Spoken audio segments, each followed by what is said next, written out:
Olá, meu amigo diário. Quero contar esta breve história que tive a infelicidade de presenciar há alguns anos. Em 2012, eu estava fazendo um passeio de barco com alguns colegas. Nós somos pescadores, mas naquele dia estávamos apenas avaliando as águas para começar o trabalho nos dias seguintes. A praia estava relativamente movimentada, então seguimos para uma área mais afastada onde o mar era mais profundo. De repente, um dos meus companheiros gritou e apontou para um lado. A alguns metros de distância vimos outro barco, menor, bastante próximo da nossa área. Dentro dele havia um homem que parecia estar completamente fora de si. Nós o vimos inclinado para fora do barco, jogando algumas crianças na água. Os pequenos claramente não sabiam nadar. Eles se debatiam e gritavam desesperados. Nós aceleramos imediatamente em direção ao barco, mas o homem fugiu em alta velocidade. Por um instante pensamos em persegui-lo, mas decidimos salvar as crianças primeiro. Eram 2 irmãos, de 6 e 7 anos. Conseguimos puxá-los para o nosso barco, mas eles mal conseguiam falar. Entre o choro e toda a água que haviam engolido, tivemos dificuldade até para estabilizá-los. Mesmo assim, as crianças não se acalmavam. Continuavam gritando desesperadamente enquanto apontavam para baixo da água. Nós não entendíamos o que eles diziam, até que um dos meus colegas percebeu. Os meninos estavam dizendo: Mamãe, mamãe, ela está lá embaixo. A mãe deles também estava na água. Infelizmente, não conseguimos encontrá-la naquele momento. Seguimos direto para a costa em busca de ajuda e para relatar tudo às autoridades. Depois de dias de incerteza, fomos informados de que aquele desgraçado havia sido capturado. Ele tentou afogar os próprios filhos depois de descobrir uma infidelidade da esposa, que, como eu disse, nós não conseguimos encontrar naquele dia. Seus restos foram recuperados posteriormente pelas autoridades marítimas. Ao longo de todos os meus anos como pescador, já ouvi inúmeras histórias sobre coisas que acontecem no mar. Mas ninguém te prepara para algo assim. E sinceramente, se você me perguntar, isso me causa muito mais terror do que qualquer relato sobre monstros marinhos. Obrigado pelo espaço. Obrigado por me deixar relatar o meu terror.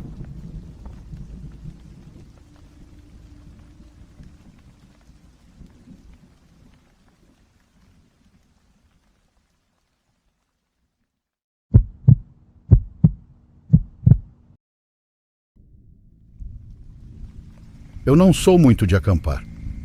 Não gosto. Se eu for sincero, isso até me dá medo. Aquela sensação de estar em lugares isolados, longe de tudo o que é civilizado, exposto a sabe-se lá o quê. Não, definitivamente não é a minha praia. Mesmo assim, acabei aceitando depois de tanta insistência do pessoal do trabalho. Meu primo Rachinha tinha me oferecido emprego na agência dele e eu queria me enturmar. Ele e Fernando tinham criado aquela agência antes mesmo de saírem da faculdade. E a verdade é que deu muito certo. A empresa cresceu, eles foram trazendo mais gente, montaram uma equipe enorme e acho que funcionavam tão bem justamente porque eram muito unidos. Muito disso vinha das atividades que faziam juntos com frequência. Pelo menos um fim de semana por mês eles organizavam alguma coisa. Dessa vez, a atividade seria um acampamento em um morro, a 2 horas de Pico da Bandeira. Eu não estava nem um pouco animado, mas não consegui dizer não. Rachinha e Fernando tinham sido algo parecido com escoteiros, e foi assim que se conheceram. Então se sentiam completamente à vontade naquele tipo de lugar. Eu só conseguia imaginar um fim de semana desconfortável e entediante. Eu daria qualquer coisa para que tivesse sido só isso. Naquela sexta-feira, cheguei cedo ao trabalho com tudo pronto. Só terminaríamos algumas pendências antes de seguir viagem. Antes mesmo da hora do almoço, já estávamos indo rumo à montanha em 2 caminhonetes que deixamos estacionadas em um pequeno restaurante à beira da estrada. Eles já tinham ido para lá várias vezes, mas durante um tempo o lugar ficou perigoso. Havia histórias de assaltos e de pessoas estranhas por aquelas bandas. Ainda assim, parecia que fazia um bom tempo que a tranquilidade tinha voltado à região, porque os excursionistas também tinham retornado. Éramos 6 no total. 6 homens na montanha. Não parecíamos exatamente o alvo ideal para alguém querer mexer conosco, então eu não estava realmente preocupado com segurança.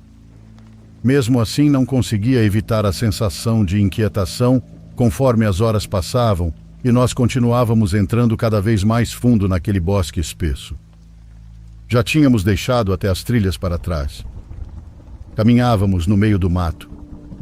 Não se ouvia absolutamente nada ao redor. Só o vento passando entre as árvores. Nem mesmo animais. Nem pássaros. Nada. Encontramos então uma clareira. Era um pequeno círculo de poucos metros sem árvores. Aquilo chamou nossa atenção porque parecia ter sido feito de propósito. Mas não era grande o suficiente para ter existido uma cabana ali. E também não era uma área fácil de acessar ou de construir qualquer coisa. Era apenas estranho. Bem no meio da clareira havia cinzas. Sem dúvida, alguém tinha feito uma fogueira ali em algum momento.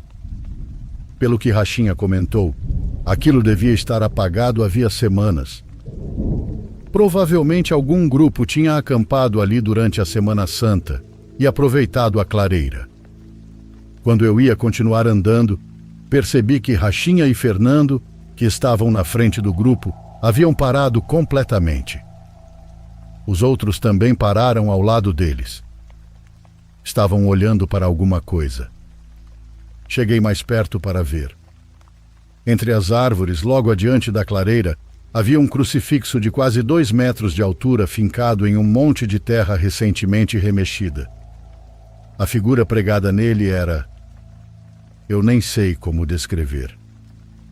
Era um homem barbudo com uma coroa de espinhos, mas por algum motivo ninguém conseguia olhar para aquilo e pensar em Cristo. Talvez pela posição estranha, encarando diretamente a nossa direção. Talvez pela maneira como uma das mãos parecia estar se soltando do prego, como se estivesse prestes a se libertar da cruz. Era uma peça muito bonita esteticamente. Bela até demais. Muito diferente de qualquer crucifixo que já tivéssemos visto. E justamente por isso parecia errado estar ali, no meio do nada. Aquilo nos causou uma sensação muito estranha. Um dos rapazes carregava uma câmera e vinha fotografando tudo, mas não tirou foto da cruz. Como se fosse um acordo entre todos nós, simplesmente contornamos a figura mantendo distância, embora ela estivesse exatamente no caminho que seguíamos. A descoberta tinha nos deixado nervosos e a noite começava a cair. Na verdade, parecia mais tarde do que realmente era, porque as árvores eram tão densas que quase não deixavam a luz passar. Ainda faltava pouco para chegarmos ao ponto onde eles costumavam montar acampamento, mas precisávamos acelerar para chegar antes de escurecer completamente. Foi aí que comecei a sentir, de alguma forma, que não estávamos mais sozinhos naquela montanha. Achei que fosse só nervosismo, mas quando comentei isso percebi que não era o único. O próprio Fernando, mesmo com toda a experiência que tinha, decidiu ficar na retaguarda do grupo enquanto Rachinha guiava o caminho. Perguntei por que ele tinha mudado de posição, e ele respondeu que achou ter percebido alguém caminhando atrás de nós a algumas dezenas de metros. Talvez fosse imaginação dele, mas preferia garantir. Finalmente chegamos ao local do acampamento. Montamos as barracas sem dificuldade, acendemos uma fogueira e começamos a preparar algo para comer. Com toda a correria, nem tínhamos almoçado e estávamos mortos de fome. Perguntamos a Rachinha e Fernando se aquele lugar costumava ser tão silencioso assim. Eles responderam que não. Disseram que havia algo diferente naquela noite. Era como se alguma coisa tivesse assustado até os insetos. De repente, alguém surgiu correndo do meio da escuridão. Era Cláudio. Ele tinha ido ao banheiro sem que eu percebesse. Meu coração disparou ao vê-lo aparecer daquele jeito, mas quando reconheci quem era, nem consegui sentir alívio, porque ele estava apavorado. Disse que havia alguém andando perto do acampamento. Falou que tinha visto uma silhueta rodeando o local, iluminada pela fogueira. Não conseguiu distinguir direito, apenas percebeu que era uma pessoa. Aquilo nos deixou extremamente nervosos. Pensar que existia algum desconhecido ali perto foi suficiente para o clima piorar completamente. Rachinha e Fernando, que tentaram nos tranquilizar durante toda a viagem, começaram a demonstrar nervosismo também, mesmo tentando esconder. E isso acabou desestabilizando todos nós. Começamos a discutir a possibilidade de ir embora. Não sei se vocês já estiveram em uma floresta fechada durante a noite, mas eu sempre achei que aquilo de "não podemos voltar agora" fosse exagero de filme de terror.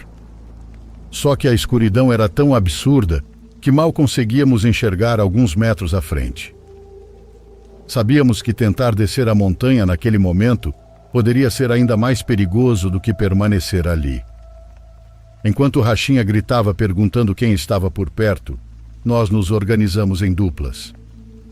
Cada dupla pegou uma lanterna e qualquer coisa que pudesse servir de arma. Então alguém começou a rir. E não havia absolutamente nada engraçado naquela situação. Eu me lembro desse instante com perfeição. Aquela risada ecoando no meio de nós. Lembro de começar a olhar ao redor tentando descobrir quem estava rindo. Eu estava irritado. Furioso até. E lembro perfeitamente da reação dos outros. Todos procurando o responsável. Levamos cerca de 2 segundos para entender. Nenhum de nós estava rindo. Mas alguém dentro da barraca maior estava. Alguém que nenhum de nós tinha visto entrar. Não reagimos como eu imaginaria.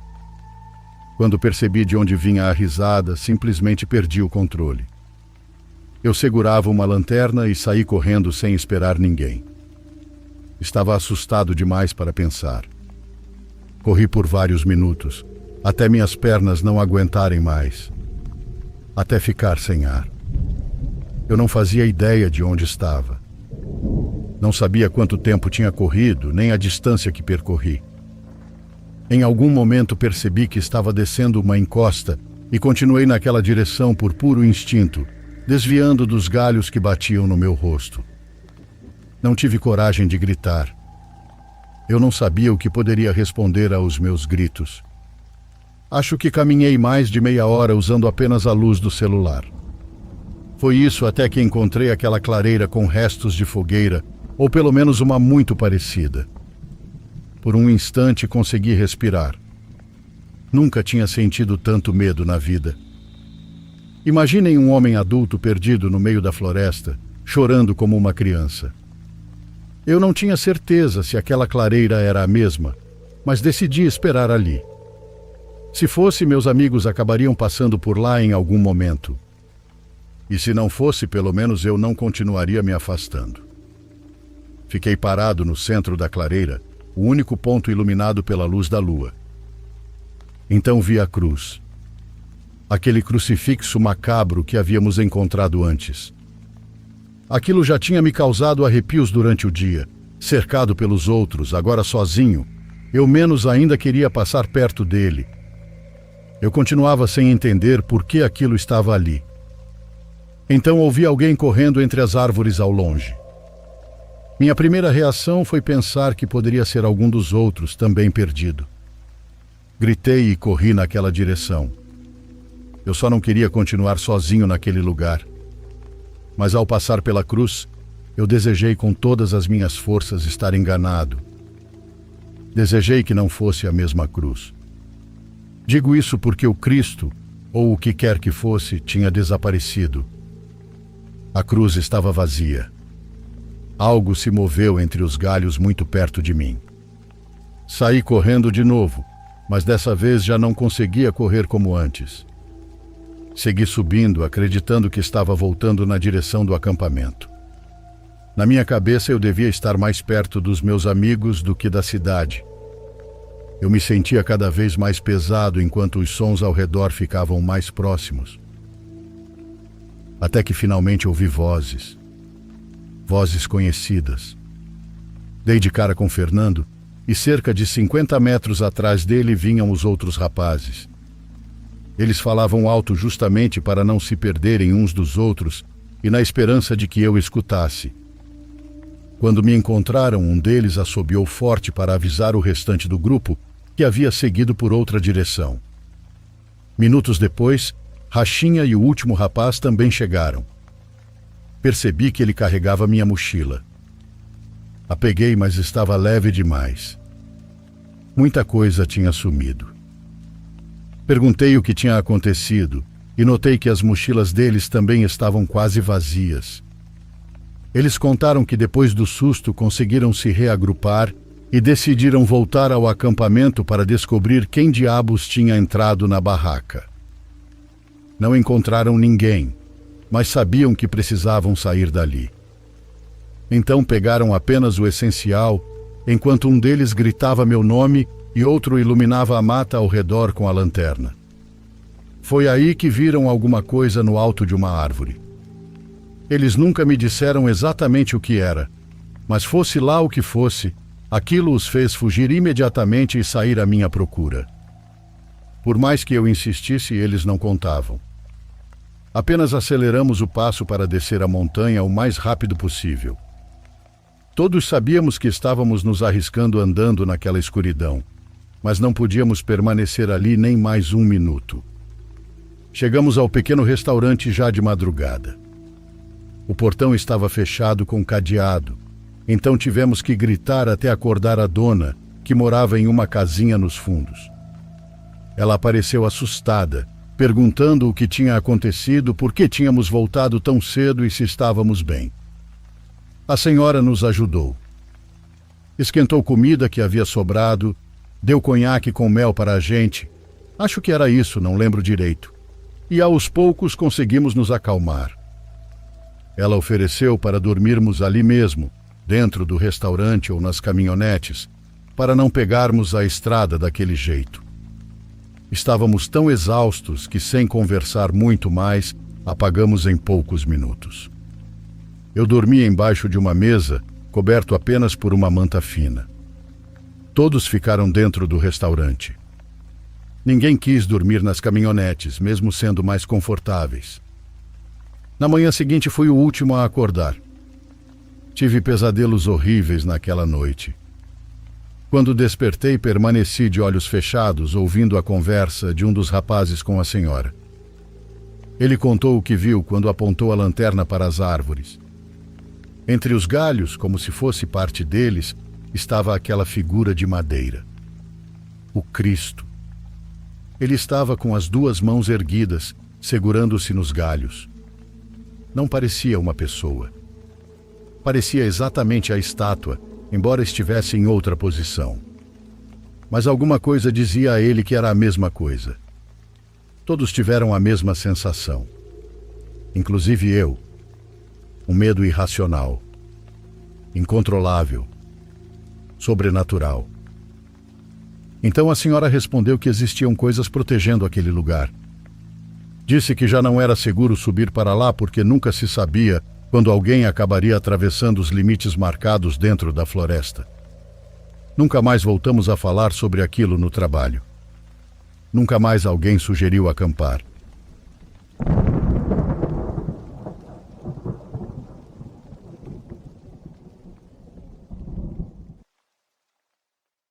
Por favor, curta e se inscreva se você estiver gostando. Agora continuamos.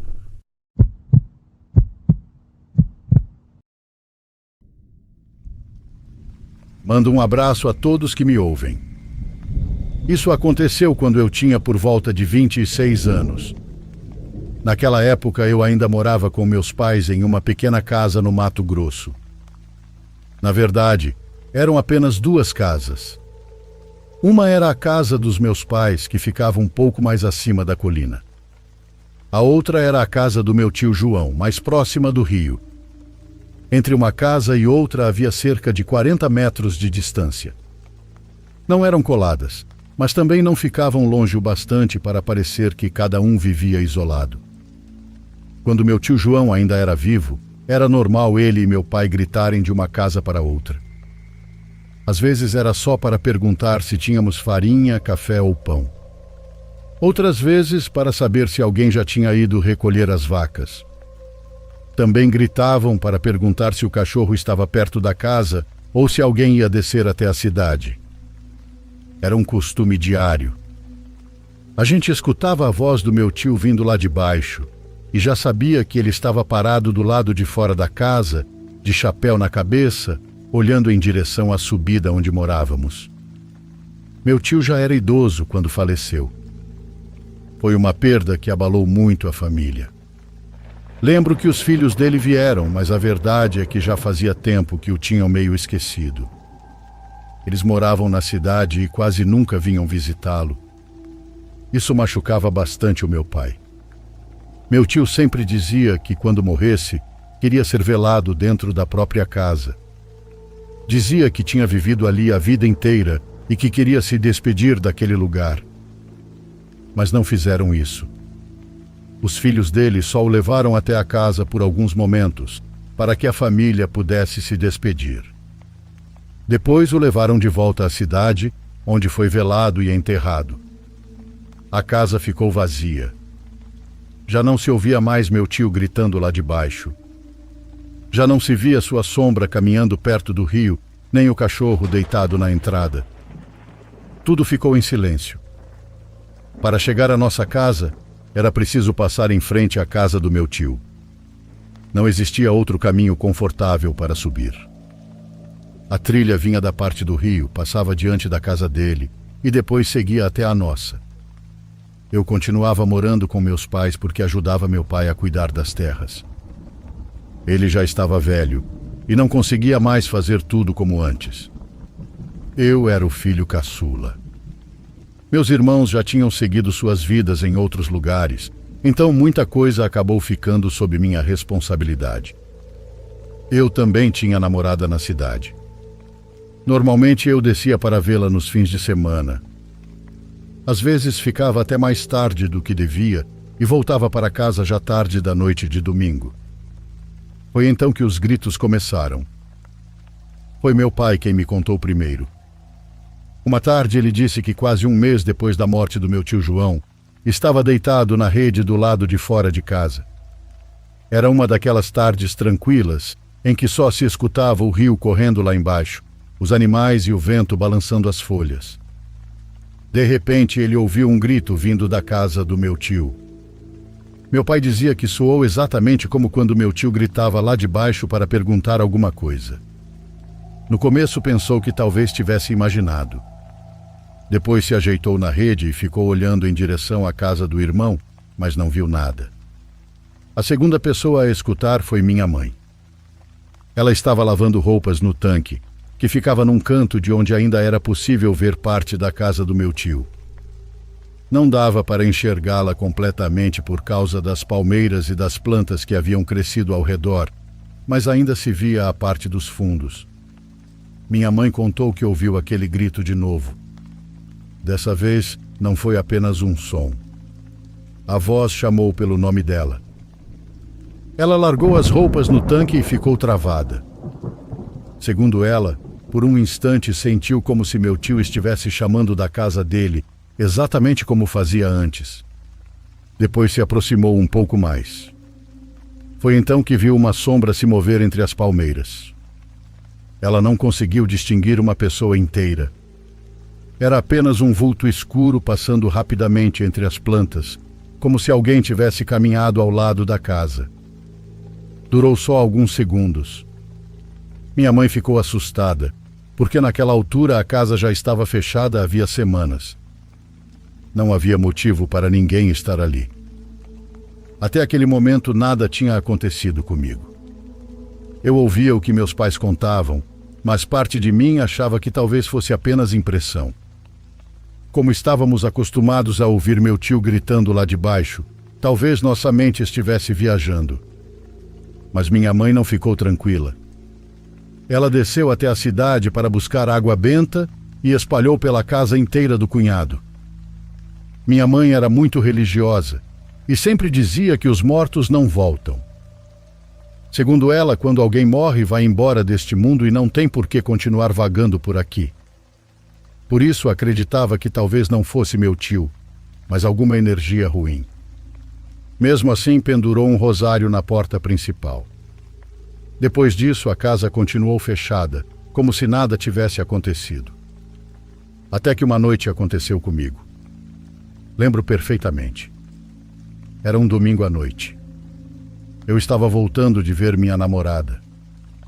Tinha deixado o carro mais atrás, em um galpão de madeira que havíamos construído para protegê-lo do sol.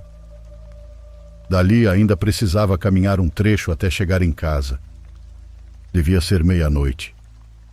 Eu conseguia ver a luz da casa da minha mãe no alto da colina. Sabia que ela iria reclamar por eu chegar tarde, embora aquilo já tivesse virado costume nos domingos. Eu caminhava tranquilamente pela trilha, que passava exatamente em frente à casa do meu tio.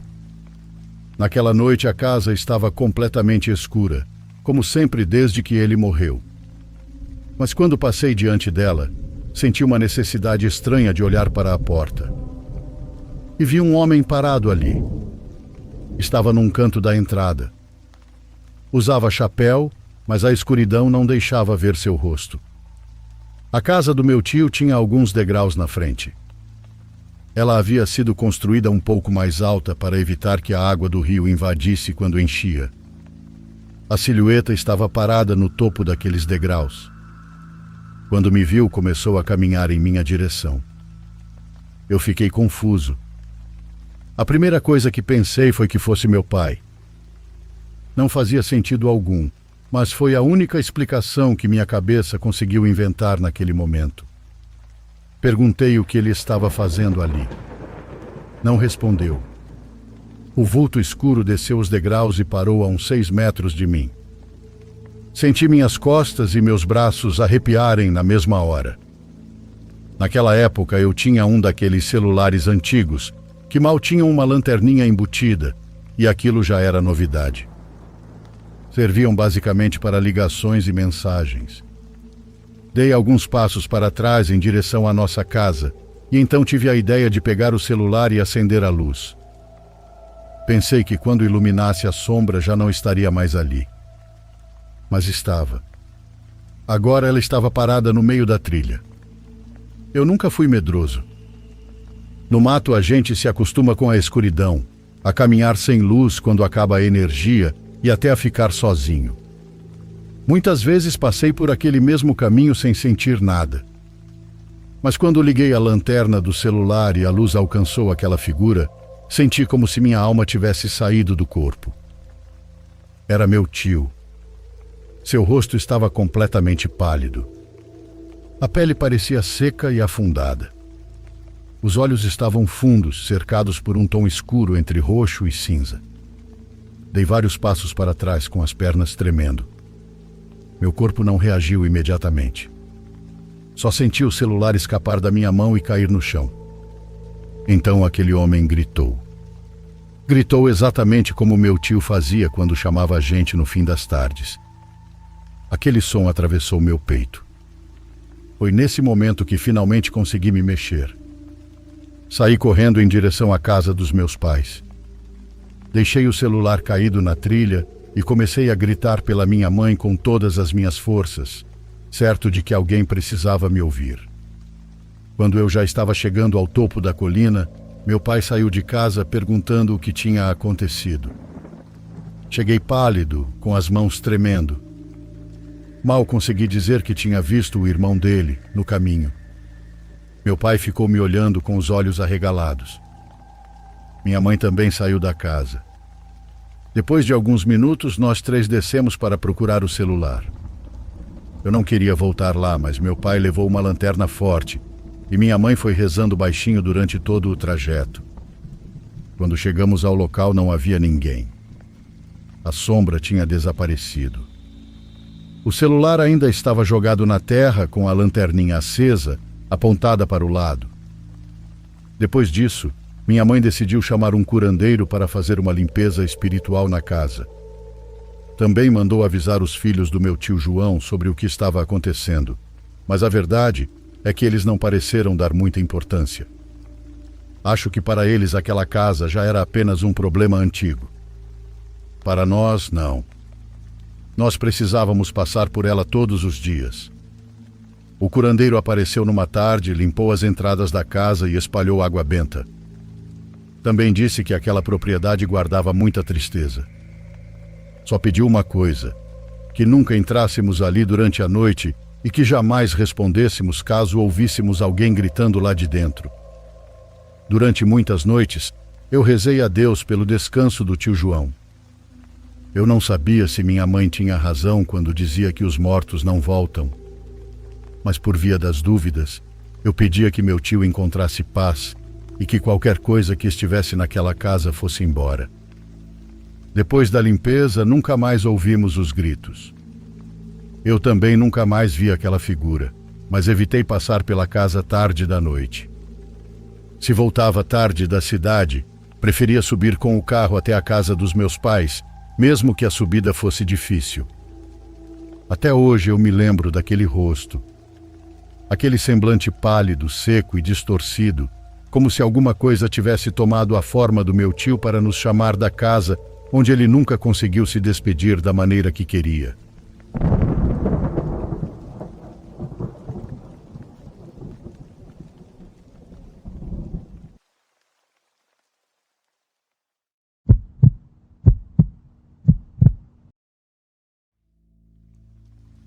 Essa é uma história que eu venho guardando há muito tempo.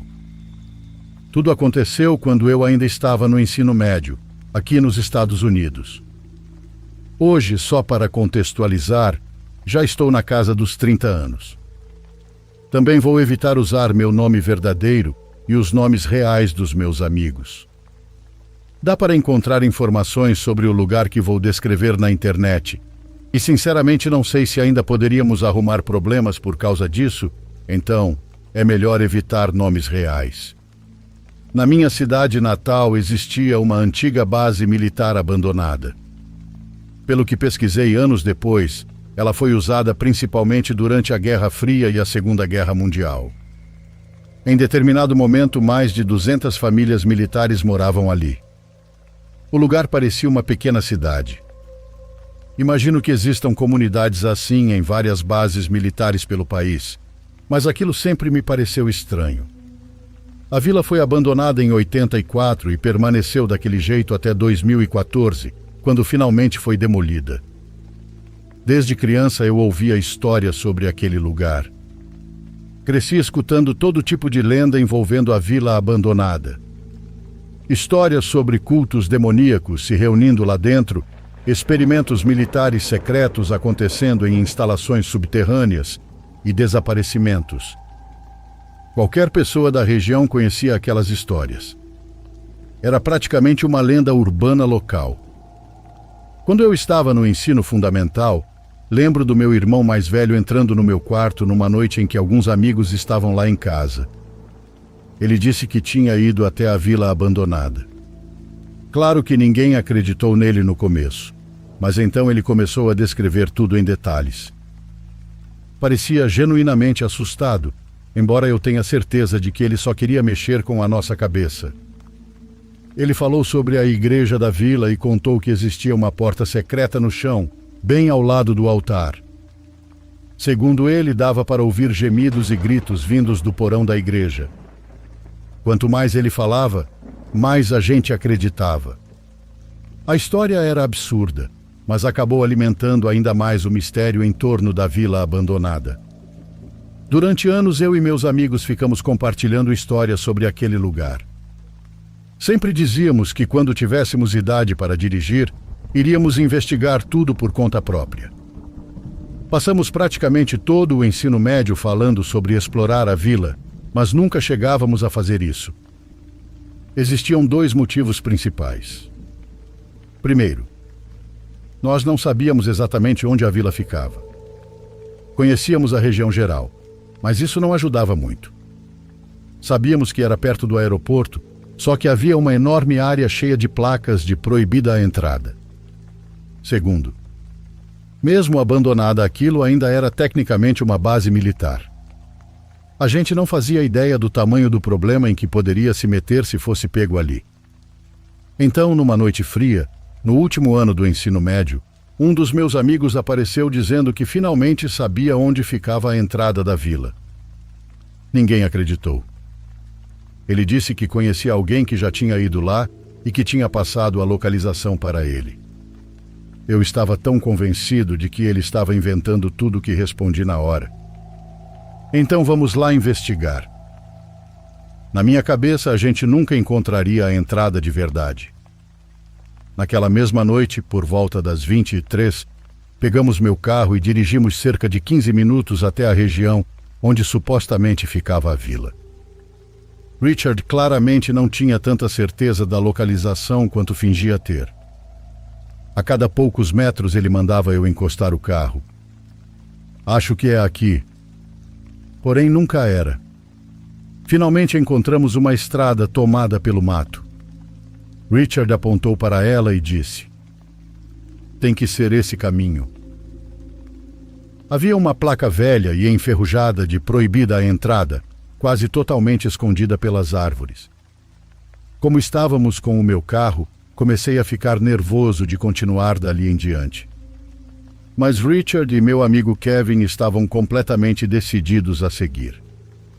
Eles nem pareciam pensar na possibilidade de dar errado. Os dois repetiam o mesmo argumento. "A gente fala disso desde criança, então vamos fazer logo." Depois de insistirem bastante, acabaram me convencendo.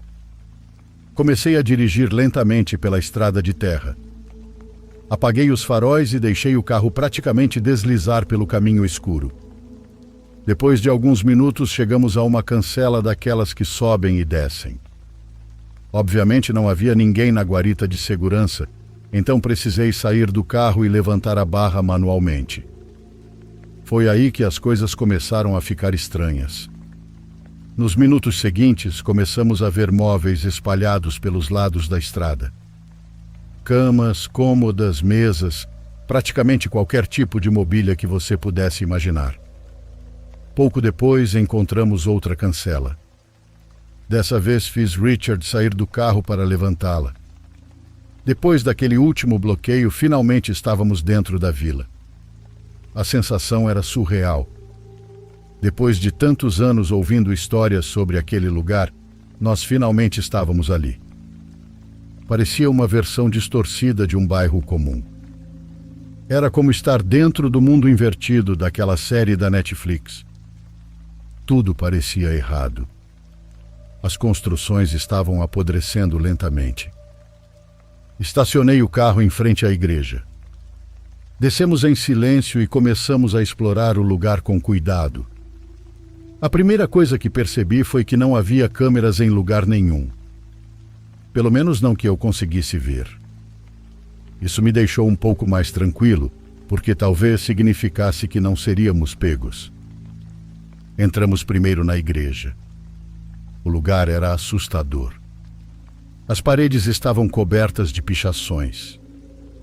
Procurei pela suposta porta secreta que meu irmão descreveu anos antes, e obviamente não havia nenhum alçapão. Depois fomos explorar algumas das casas. Aquilo era ainda mais perturbador. Eram casas reais, moradias legítimas, completamente abandonadas. Algumas pareciam destruídas por um furacão, enquanto outras ainda estavam praticamente intactas. E de alguma forma, as casas intactas eram muito mais assustadoras. Nosso amigo Cobalt estava com a gente e durante todo o tempo ele parecia apavorado. Repetia sem parar que havia alguém ali. Mas ele sempre se assustava fácil.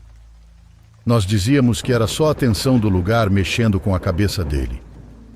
Até que dentro de uma das casas, todos nós paramos ao mesmo tempo. Tinha vindo um som estranho. Não era o tipo de barulho normal que uma casa velha faz. Perguntei se os outros tinham ouvido também. Todos tinham. Parecia o som de passos sobre um piso de madeira.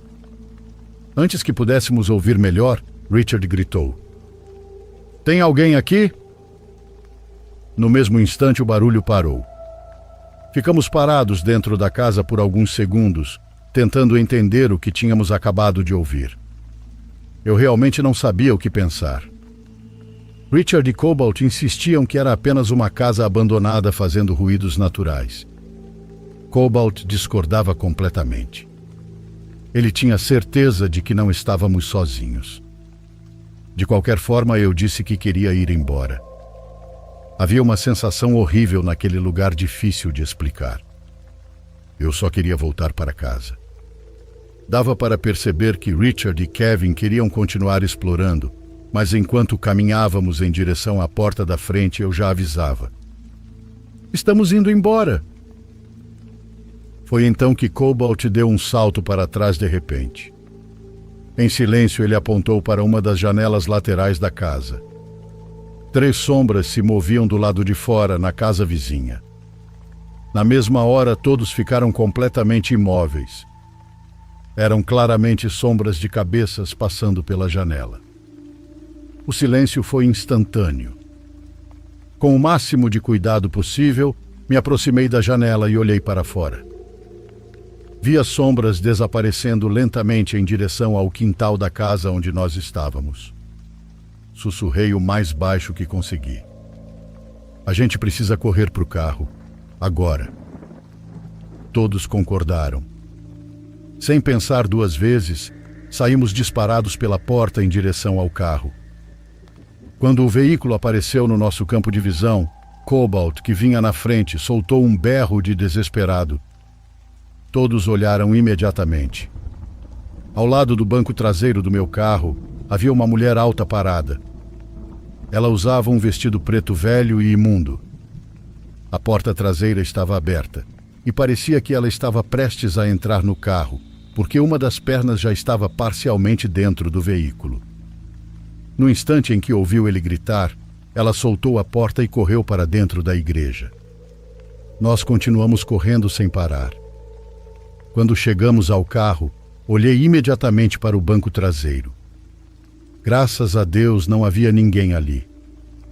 Entramos no carro e saímos daquele lugar o mais rápido possível. Lembro que acelerei tanto na estrada de terra que quase perdi o controle e bati o carro. Naquela noite ficamos horas tentando entender quem ou o que nós tínhamos encontrado. A explicação mais lógica é que aquelas pessoas fossem moradores de rua usando a instalação abandonada como abrigo. Tudo isso faz sentido. Exceto por uma coisa: por que aquela mulher tentaria entrar no meu carro? E o que mais me assusta quando penso naquela noite é que passamos bastante tempo andando pela vila e não vimos absolutamente ninguém. Nenhum sinal de presença humana. Nada. Só percebemos que havia alguém ali pouco antes de irmos embora. Mesmo Cobalt dizendo que ouviu coisas estranhas antes, eu ainda acho que aquilo provavelmente era a imaginação dele. Anos depois, comecei a contar essa história para minha namorada. Ela sugeriu procurar informações sobre o lugar para ver se ainda existia. Foi aí que descobri que a vila havia sido demolida em 2014.